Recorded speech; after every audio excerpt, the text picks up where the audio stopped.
All right, welcome back to the second part of the Newtonian Mechanics video. And here what we have, like we just worked a problem where we just had a ball fall. What we're going to do now is a parachutist, and they're going to drop and do free fall for a while, and then they're going to open the chute.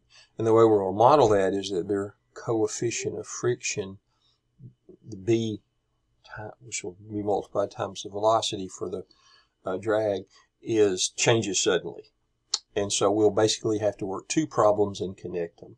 So 100 kilogram, they drop, they're 3,000 meters above the ground, starts with a B of 20 after the chute opens. Chute opens after 30 seconds. So we know when it opens. All right, let's see what we can do with that. Two-part problem, before the parachute opens and after. The only thing that changes is the drag coefficient. Be careful about the time. The simplest approach is to restart the clock when the chute opens. It's not the only way, but it's probably the easiest to understand. Well, for whatever reason, I picked up as positive this time, positive Y. Should have been consistent with my other example, but that's what I picked. You can do it either way. And so the ground is at 0. We're going to start at 3,000 meters. T1 is the clock before the chute opens. T2 is the clock after the chute opens. So before the chute opens, again, if we're calling up positive, then we've got minus BV minus mg. And that's because velocity is going to be negative. So the minus BV will be positive. That sounds a little counterintuitive, and that's the confusing part about picking up positive when you're doing these. After the chute opens, everything's the same, except for we're labeling them different.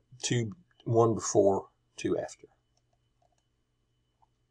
So the big picture is that we work it for the first 30 seconds, and then ask what's happened in that 30 seconds.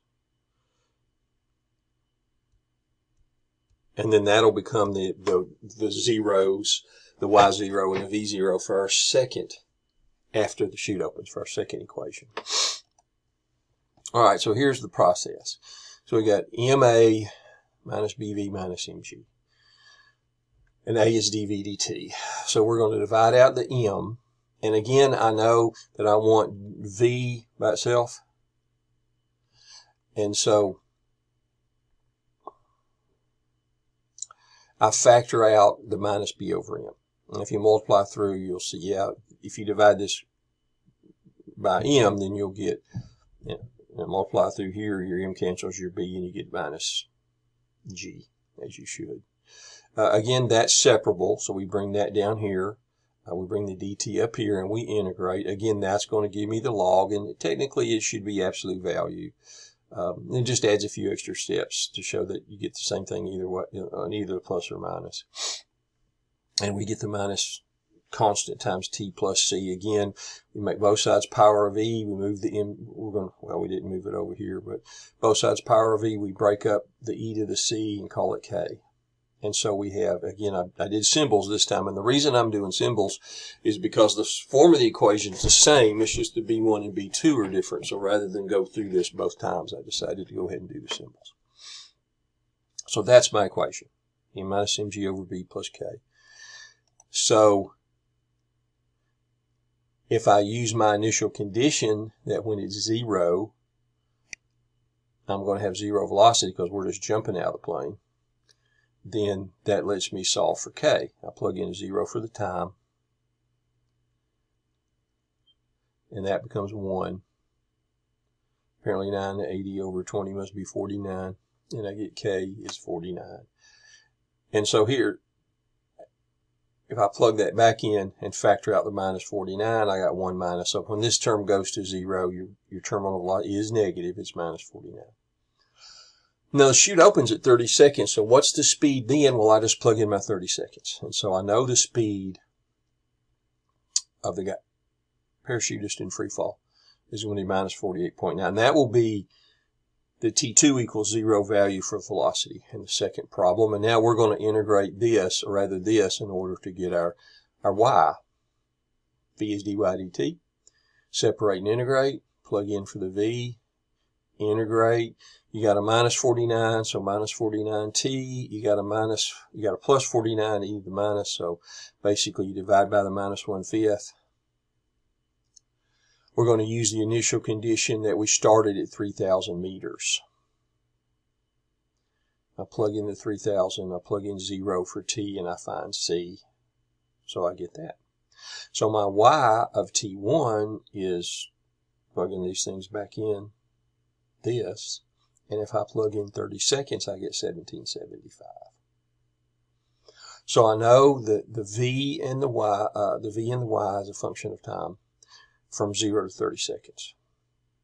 I've fallen from 3,000 meters to 1775, and I know my speed. In fact, there they are. Okay. Now I need to do it again.